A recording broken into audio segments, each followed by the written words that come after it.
ভাবুন তো, বাংলাদেশের একজন তরুণ ফুটবলার দীর্ঘদিন ক্লাব ছাড়া থাকার পর হঠাৎই বিদেশের মাটিতে নেমে পড়লেন আর ডেবু ম্যাচেই করলেন গোল। হ্যাঁ, আরব আমিরাতের ক্লাব রিমাল আল শাহরির জার্সিতে এমনই এক সাহসী শুরু করেছেন বাংলাদেশের speed star left back Zayan Ahmed. FA cup round of 32 এর ম্যাচে দ্বিতীয় টায়ারের ক্লাব আল মজদি এফসির বিপক্ষে দ্বিতীয়ার্ধের শুরুতেই বদলি হিসেবে মাঠে নামেন তিনি।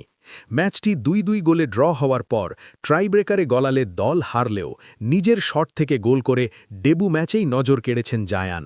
অনেকেই প্রশ্ন তুলেছেন, এই ক্লাবে যাওয়া কি ঠিক সিদ্ধান্ত ছিল?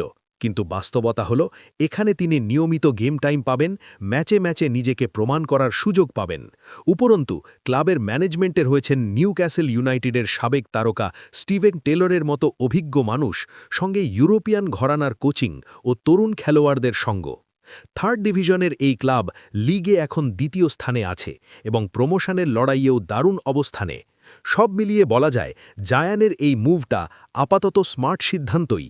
এখান থেকেই হয়তো আরও বড় লিগে লাল সবুজের পতাকা ওড়ানোর প্রস্তুতি নিচ্ছেন তিনি।